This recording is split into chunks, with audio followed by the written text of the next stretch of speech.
Once again, most welcome in Business Classic channel. I am Kushal. Today we are going to start our next topic, Principle of Management के remaining principles. ठीक है? Last video में मैंने आपको बताया था कि Principles of Management 14 है and Father of Principle of Management, Administrative Management और General Management is Henry Fromm. ठीक है? तो फर्स्ट वीडियो जो मेरी इससे पहले जो वीडियो थी आई थिंक मैंने उसमें 7 आपको बता दी है कि 7 प्रिंसिपल क्या है। उसके बाद जो बच गए हैं हम उसको डिस्कस करते हैं। ठीक है, ओके, चलो यहाँ फोकस करते हैं। सबसे पहले एक्चुअल में है क्या ये सारा का सारा। इससे पहले जो प्रिंसिपल हमने पढ़े हैं एक बार मैं उसको रिकलेक्ट कर देता हूँ। फर्स्ट प्रिंसिपल का नेम हमने पढ़ा है डिवीजन ऑफ वर्क, सेकेंड का नेम हमने पढ़ा है अथॉरिटी और responsibility, discipline, unity of command, next one is unity of direction, six principle name is subordination of individual interest to general interest and seventh is remuneration to employees. Okay, आज की video बेटा हम अपने इस video topic और concept को finish कर देंगे क्योंकि जो बाकी जो बच गए जो रिमेनिंग प्रिंसिपल हैं हमारे उनको फिनिश करेंगे। ओके, तो वीडियो को स्टार्ट करने से पहले मैं आपसे रिक्वेस्ट करूंगा कि प्लीज इस वीडियो को लाइक करें, सब्सक्राइब करें और हमारे लेटेस्ट और न्यू वीडियो जानने और देखने के लिए बेटा please all of you tap the bell icon. Okay, चलिए स्टार्ट करते हैं। तो आज जो हमारा 8th प्रिंसिपल है उसका नेम है सेंट्रलाइजेशन एंड डिसेंट्रलाइजेशन। देखो पहले एक चीज समझने की है, सेंट्रलाइजेशन क्या होता है और डिसेंट्रलाइजेशन क्या है। सेंट्रलाइजेशन हेनरी फ्रोम का जो प्रिंसिपल है वो दोनों के फेवर में है, सेंट्रलाइजेशन के फेवर में भी और डिसेंट्रलाइजेशन के फेवर में भी। सेंट्रलाइजेशन का मतलब क्या होता है? सेंट्रलाइजेशन का मतलब होता है कि where the power, where the control and management in a single hand, कि जहां पर कंप्लीट पावर जो है वो एक ही हाथों में होती है, जिसको बोलते हैं सेंट्रलाइजेशन। जैसे आपने प्लस 1 के अंदर सोल ट्रेडर्स पढ़ा है, सभी बच्चों ने सोल प्रोप्राइटरशिप की बात की है, तो वहां पे जो कंट्रोल मैनेजमेंट होता है ना वो एक ही पर्सन के हाथों में होता है सारा का सारा। तो सेंट्रलाइजेशन तो हमने पढ़ लिया अभी। Centralisation means where the power, where the control and management in a single hand. जैसे हम बात करें चेयरमैन सर या सपोज प्रिंसिपल सर या सपोज किसी भी हाथ में पावर है वो सारा कंट्रोल मैनेज कर रहा है, बट वो अपने आप में एक डिफिकल्ट टास्क है। आप अकेले ही मैनेज नहीं करते सबको कि मैं परचेज भी कर लूंगा, सेल भी हो जाएगा, मार्केटिंग भी, फाइनेंस भी, ठीक है, HR भी, सब कुछ मैं कर लूंगा। No, it's not a easy task. मैं तो कह सकता हूँ बेसिकली मैं अगर अपना पॉइंट ऑफ व्यू दूं तो इट इज इम्पॉसिबल, हो ही नहीं सकता वो काम, क्योंकि मैनेजमेंट में हम बात करते हैं इफेक्टिव और एफिशिएंटली, तो वो चीज आपको तो कोई भी काम है उसी मैनर में फिनिश करना होता है। ठीक है, चलिए, तो डिसेंट्रलाइजेशन क्या होता है? डिसेंट्रलाइजेशन का मतलब होता है कि when you are delegating the work plus you are delegating the complete power regarding the work, regarding the post। देखो इधर से प्लीज मैं एक थोड़ा डायग्राम समझा देता हूँ स्मॉल सा है क्या। देखो यहाँ पे सपोज दो सेंट्रलाइजेशन है, ये A और इसके 3 एम्प्लॉइज काम करते हैं, एम्प्लॉइज 1, एम्प्लॉइज 2, एम्प्लॉइज 3, 1 2 3। एक और मान लेता हूँ 4। अब इन 4 के लिए जो डिसीजन ले रहा है ना पर्सन, वो कौन ले रहा है? Mister A. वो कब होता है? When your subordinates, when your employees are less competent, less knowledge, less experience, वो उस केस में इंप्लीमेंट होता है। इसको बोलते हैं सेंट्रलाइजेशन। अब बात करोगे डिसेंट्रलाइजेशन मतलब कि पावर को डेलीगेट कर देना, कंप्लीट पावर उनके हाथों में आ जाना जब आपके सबऑर्डिनेट सुपीरियर क्या होते हैं? कंपिटेंट होते हैं। ठीक है, अब आप कुछ नहीं कर रहे, आप तो आराम से साइड में जाकर बैठ गए हो और कहते हो लो ये काम है आपको करना है, इस काम के लिए जो जो चाहिए चीजें चाहिए वो मुझे बताओ। जैसे होता क्या है, देखो ये सपोज हम बात करें, ये हमारे बोर्ड ऑफ डायरेक्टर, ठीक है, इसके लिए हम बात करते हैं जनरल मैनेजर की। जनरल मैनेजर के नीचे 4 तरह के पर्सन काम कर रहे हैं, परचेज, सेल, फाइनेंस और मार्केटिंग।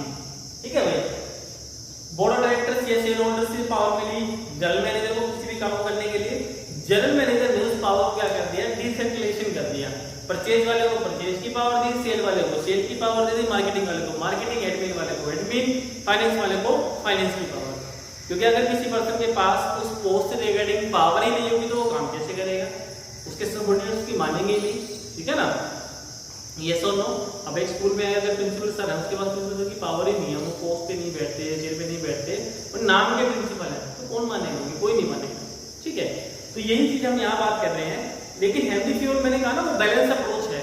हेनरी फ्यूल ने कहा है कि किसी भी बिजनेस के अंदर ना तो प्रॉपर सेंट्रलाइजेशन होना चाहिए और ना ही प्रॉपर डिसेंट्रलाइजेशन होना चाहिए। वहां पे आपको दोनों इंप्लीमेंट करना चाहिए। दोनों इंप्लीमेंट का जो मिक्सचर है ना, उसको बोलते हैं इफेक्टिव सेंट्रलाइजेशन। उस कंसेप्ट को बोलते हैं इफेक्टिव सेंट्रलाइजेशन। मतलब जहां रिक्वायर्ड हो सेंट्रलाइजेशन की वहां सेंट्रलाइजेशन करिए, जहां रिक्वायरमेंट हो डिसेंट्रलाइजेशन की वहां डिसेंट्रलाइजेशन करिए, बट कंप्लीट कुछ भी इंप्लीमेंट मत करिए। कंप्लीट आप सेंट्रलाइजेशन को फॉलो मत करो और कंप्लीटली आप डिसेंट्रलाइजेशन को फॉलो करो, ये ऐसा नहीं बोलता है। वो बोलता है इफेक्टिव सेंट्रलाइजेशन, मतलब सुप्रीम पावर हमेशा टॉप के पास रहती है, जो ओनर होता है, जैसे स्कूल में चेयरमैन से होते हैं, ठीक है। चलिए, तो ये चीज समझ आई सभी को, सेंट्रलाइजेशन और डिसेंट्रलाइजेशन को लेकर बात करें, ठीक है।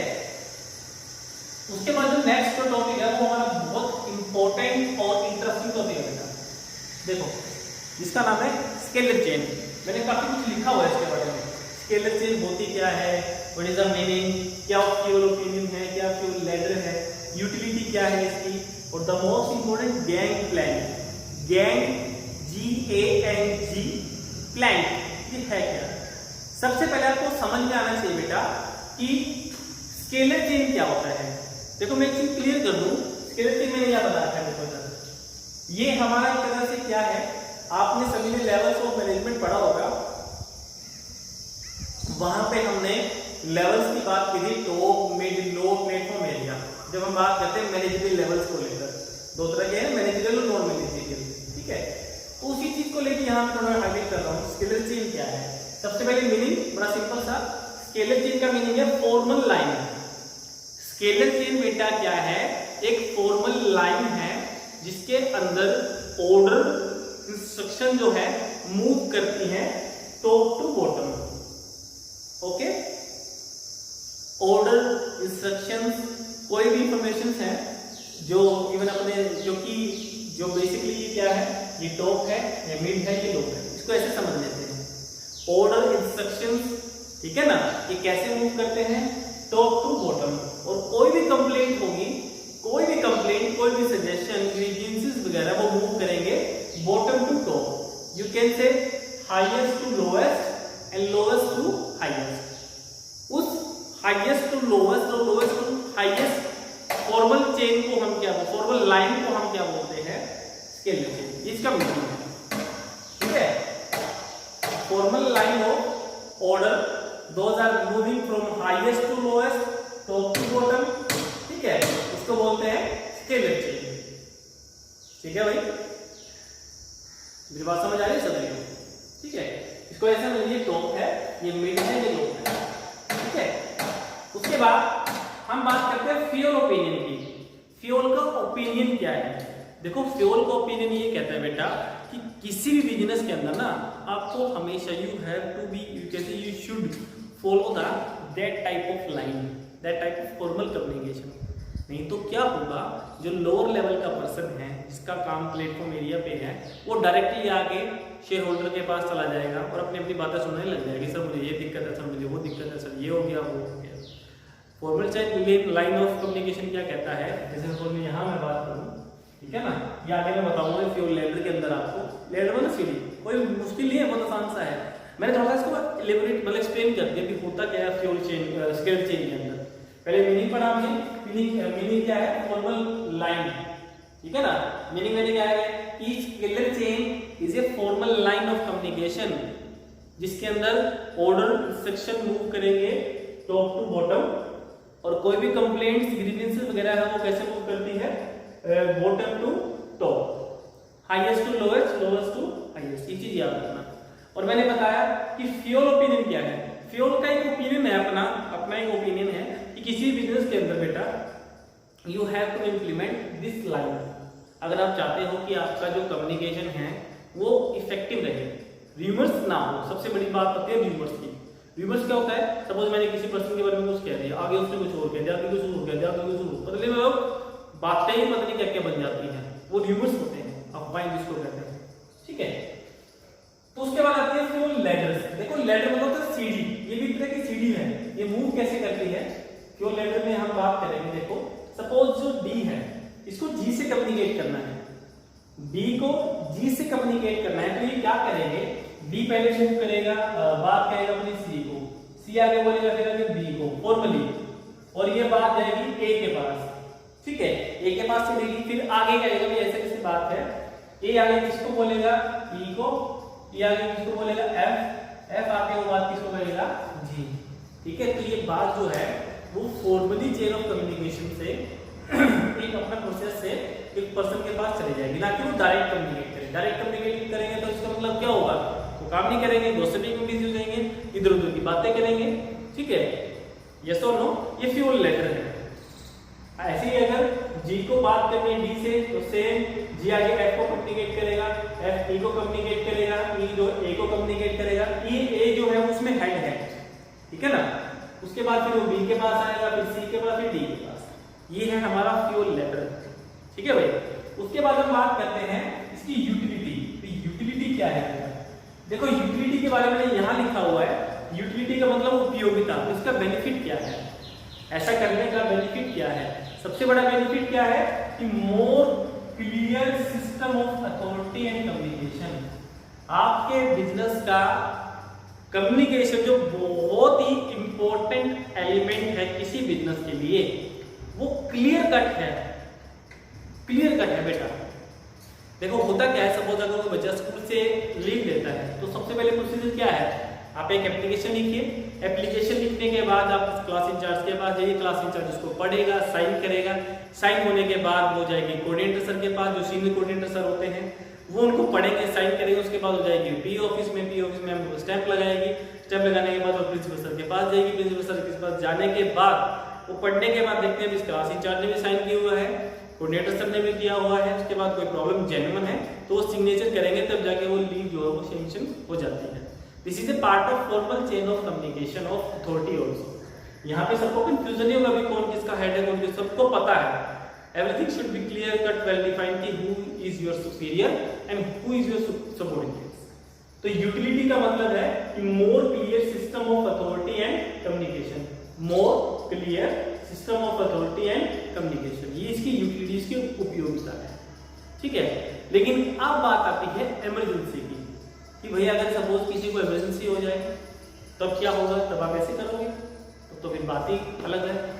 सपोज आपको पेट में दर्द है, बहुत आपकी तबीयत खराब है, आपने कहा दूसरे पर्सन को, जब पूछ किया भाई मेरा हेड है वो कहाँ मिलेगा, पता नहीं वो कहाँ है, छुट्टी पे है और मुझे छुट्टी चाहिए, तो चले गए आप, तो बंदे उसकी पता चला और तबीयत खराब हो गई। लेकिन इस केस में ना, जब भी हम बात करते हैं इन केस ऑफ इमरजेंसी, तो वहां पे जो चेन ऑफ कम्युनिकेशन फॉलो होगा उसको बोलते हैं बेटा गैंग प्लैनिंग। मतलब डी जो है सेम लेवल, मैं लिख देता हूं इधर, सेम लेवल या रैंक या डिपार्टमेंट के पर्सन से कम्युनिकेट कर सकता है, ठीक है ना। गैंग प्लान और वो इंप्लीमेंट कब होगा, only and only in case of emergency. Gang plan कब इंप्लीमेंट होगा, only in case of emergency. Any doubt? ये था तुम्हारा स्किल स्टेटमेंट, बहुत आसान सा टॉपिक है, मैंने कुछ नहीं किया, आप प्लीज इस चीज को लेके कंफ्यूज मत होना, सब तो पता नहीं क्या क्या लिख दिए, मैंने थोड़ा सा इसको एक्सप्लेन करके बताया है ये एक्चुअल में है क्या। आपको सिर्फ आइडेंटिफाई करना होगा कि which principle is being highlighting, which principle is being वॉलेटिंग and following.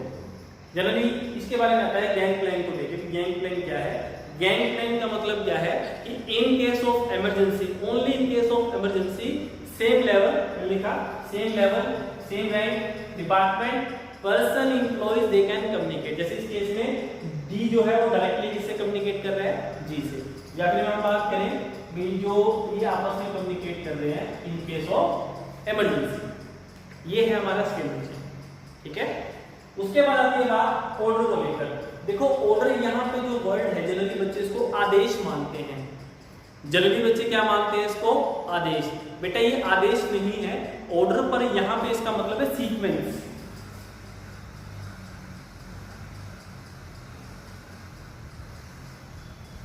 यहाँ पे इसका मीनिंग क्या है? सीक्वेंस। सीक्वेंस का मतलब क्या है?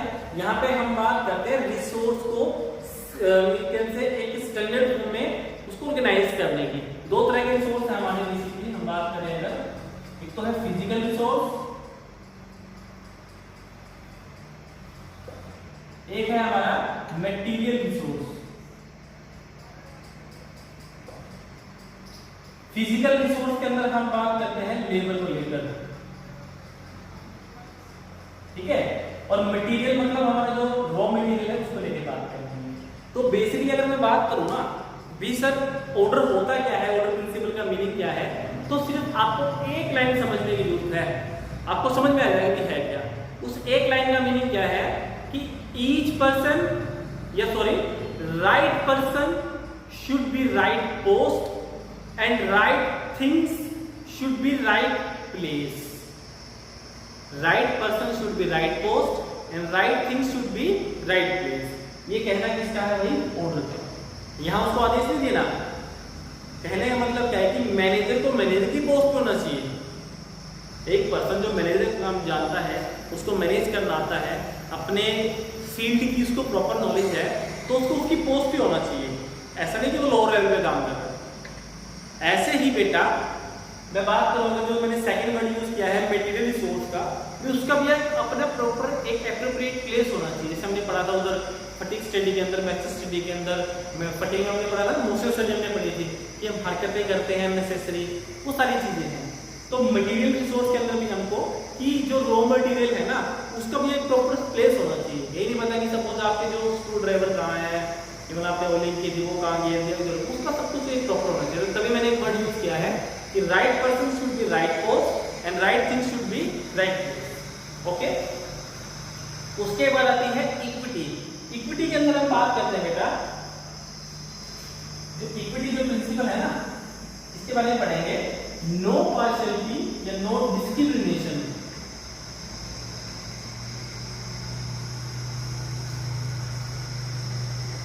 नो डिस्क्रिमिनेशन, पार्शियलिटी जो वर्ड यूज होता है on the basis of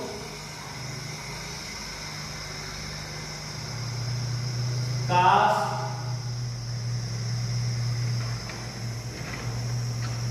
culture, community, colour, ये सब चीजें।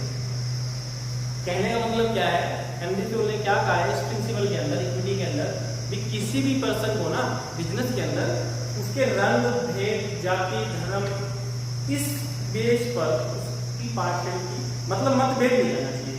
जैसे मैं अपनी बात करूँ, सपोज कि मैं एक एम्प्लॉइज हूँ, ठीक है ना, ये suppose I am manager in business, तो मैं क्या करता हूँ, मेरा ब्रदर भी उसी फील्ड काम में काम उसी फॉर्म्स में काम करता है, कोई अदर पर्सन भी वहाँ पे काम करता है। दोनों ने सेम मिस्टेक कमिट की। एक बार मैंने इग्नोर कर दिया, दूसरी बार भी की, तो मैंने क्या काम किया, मेरे ब्रदर को कुछ ना कह के दूसरे पर्सन को पेनल्टी पे कर दी, भाई आज आपकी हाफ सैलरी कट हो जाती है क्योंकि आपने ये नुकसान कर दिया। तो इसको हम क्या कहेंगे, इससे पार्शियलिटी। इक्विटी हमने फॉलो नहीं किया। You have to be equitable to each and every person. Equity principle ये कहता है, ठीक है। नो डिस्क्रिमिनेशन, या फिर वर्ड यूज किया मैंने, no partiality on the basis of caste, culture, community, colour, anything we can say, ठीक है ना। यस और नो। जैसे हम रिलीजन को लेकर कहते हैं ना, मैं हिंदू, आप मुस्लिम, ऐसा नहीं होना चाहिए। हम सब एक, ये बात सच है। सबका कलर ब्लैक, जो ब्लड का जो कलर है वो रेड ही है भाई। एक बात और सिखा रहा हूँ, किसी पर्सन के साथ ऐसे मत किया करो, ये सब छोटी बातें होती हैं, ठीक है। चलिए, ये बात समझ आई। हमने पढ़ा centralization, decentralization, skeleton, order, equity. अब बात है स्टेबिलिटी ऑफ पर्सनल। सबसे इंपॉर्टेंट चीज जो है आज के टाइम में, कोविड-19 लॉकडाउन हुआ पड़ा है, लोगों को ये डर है दिमाग में कि कभी हमको बिजनेस से, फर्म से, कंपनी से निकाल ना दे। तो ऐसे ही होता है। इसका मतलब क्या है, हेनरी फ्योल का जो प्रिंसिपल वो कहता है to provide the feeling of permanence to your employees those who are working in business. अपने एम्प्लॉइज को परमानेंट की फीलिंग प्रोवाइड करवाना या परमानेंट रोटेशन ना चाहे होना, लेकिन उनको ये विश्वास दिलाओ कि जब तक अगर आप काम करोगे, अच्छा काम करोगे तो कौन आपको निकालेगा। ठीक है ना, ऐसा नहीं होना चाहिए कि एम्प्लॉइज आ जा रहे हैं, कल छोड़ के जा रहे हैं, आ जाए फिर चले गए, आ जाए फिर चले गए। ठीक है ना, होता क्या है जनरली, एंड इस चीज के ऊपर और फोकस किया है कि सपोज आपकी फर्म्स है, आपका बिजनेस ऑर्गेनाइजेशन है और वहां पे क्या हो रहा है कि आप फ्रेशर को लेके आ रहे हो, उनको सिखा रहे हो, 6 महीने बाद वो छोड़ के फिर जा रहे हैं, फिर ला रहे हो, फिर सिखा रहे हो, फिर छोड़ के जा रहे हैं। ऐसे तो आपका जो ऑर्गेनाइजेशन है वो एक कोचिंग सेंटर बन के रह जाएगा, मतलब आप उनको सिखाने में रह जाओगे। होना क्या चाहिए कि उनको आप परमानेंट वाली फीलिंग लाओ, उनके साथ बॉन्ड साइन करो, उनको मोटिवेट करो, उनकी सैलरी अच्छी रखो, जिससे वो क्या होगा, वो छोड़ के नहीं जाएंगे। तो मैं लाइन लिख देता हूँ,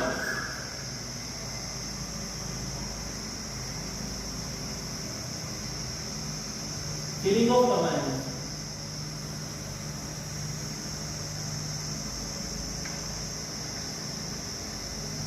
ठीक है भैया, एनी डाउट? ये था हमारा प्रिंसिपल स्टेबिलिटी ऑफ पर्सनल। ठीक है, इसके बाद 2 प्रिंसिपल हो जाएंगे हमारे, उसके अंदर मैं 13 यहाँ लिख देता हूँ। 13 प्रिंसिपल है इनिशिएटिव,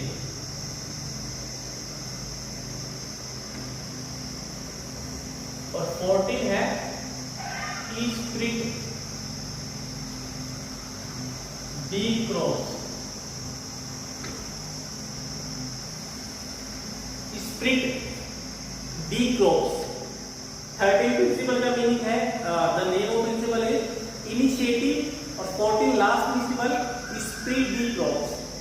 देखो इनिशिएटिव का मतलब क्या होता है, पहल करने की क्षमता करना। पहल करने का मतलब क्या होता है, इसको लेके बोला गया है एम्प्लॉयज को लेके, स्पेशली हेनरी प्योर ने इस प्रिंसिपल के अंदर एम्प्लॉयज को टारगेट किया है कि each and every employees in business organization they must be initiative. उसका मतलब कि जब भी कोई बात आती है ना कोई भी काम करने की, और आपको पता है आपके अंदर ये टैलेंट है, आप उस काम को कर सकते हो, तो आपको अपने आप हाथ उठा दिया, सर आई कैन डू। आपको बार बार टोकना ना पड़े, इनिशिएटिव होना बहुत जरूरी है। जब भी मैं क्लास में क्वेश्चन करता हूँ कि बेटा बताओ ये काम कौन करेगा, बताओ बोर्ड पे आगे लेक्चर कौन देगा, तो बच्चे हाथ ही नहीं उठाते हैं। जी पहले भी अब तो बहुत उठाते हैं, पहले नहीं ऐसा नहीं था, अब तो बहुत चेंज आ गया बच्चों के अंदर, उनको मोटिवेट किया धीरे धीरे। ठीक है ना, हम तो ग्रुप डिस्कशन भी करते हैं, सब कुछ करते हैं, बहुत क्लास बहुत अच्छी है वैसे भी। ठीक है, तो वो सारी चीजें हैं। तो ऐसे ही बिजनेस के अंदर एम्प्लॉयज को भी इनिशिएटिव होना चाहिए। जब आपको लगता है कि आपके अंदर ये टैलेंट है किसी भी काम को करने का, इससे 2 बातें होंगी, एक तो आप मोटिवेट रहेंगे, दूसरा आपकी जो स्किल है वो भी डेवलप होगी। ठीक है ना, आपकी जो स्किल है वो भी डेवलप होगी किसी भी काम को करने की। ठीक है जी, यस और नो? ओके, और लास्ट स्पिरिट डी क्रॉस, एक सिंपल सा वर्ड है यहाँ पे, इसको लेके आई रिप्लेस विद वी। ठीक है भाई, स्पिरिट डी क्रॉस जो है कोऑर्डिनेशन के साथ कनेक्ट है। कोऑर्डिनेशन का मतलब कि किसी बिजनेस के अंदर कोई मैनेजर ये वर्ड ना यूज करे कि I will do the work, we should use the word कि we will do the work. अकेला पर्सन कुछ नहीं कर सकता किसी बिजनेस के अंदर, कोई भी काम होता है सबके मिल के साथ होता है। ओके, उसको बोलते हैं स्पिरिट डी क्रॉस। कोऑर्डिनेशन जो हम बेसिकली है, मैंने वर्ड लिखा ना, आई रिप्लेस ऑफ वी। अगर हमेशा I can do the things, I can do complete the work, no, it's a wrong. We should use कि we will do the work, we should complete the work, we must do the work. Okay, तो ये थी हमारी video, ये था जो topic था हमारा प्रिंसिपल ऑफ एडमिनिस्ट्रेटिव मैनेजमेंट और जनरल मैनेजमेंट का। मैं 14 के नेम दोबारा बोल देता हूँ। फर्स्ट हमने पढ़ा division of work, authority and responsibility, discipline, unity of command, unity of direction. 6th हमने पढ़ा है subordination of individual interest to general interest. 7th है remuneration to employees, and 8th one is centralization and decentralization, scalar chain. इसके अंदर हमने पढ़ा है meaning, pure opinion, pure ladder, utility, gang plan, order, equity, stability of personal, initiative and spirit de corps. ये थे video principle of management के ऊपर Henry Ford को लेकर। ठीक है, हमारे लेटेस्ट और न्यू वीडियो जानने और देखने के लिए बेटा प्लीज आप इस वीडियो को जितना हो सके उतना सब्सक्राइब करें, लाइक करें, और हमारे लेटेस्ट और न्यू वीडियो देखने और जानने के लिए please all of you tap the bell icon. Thank you all of you.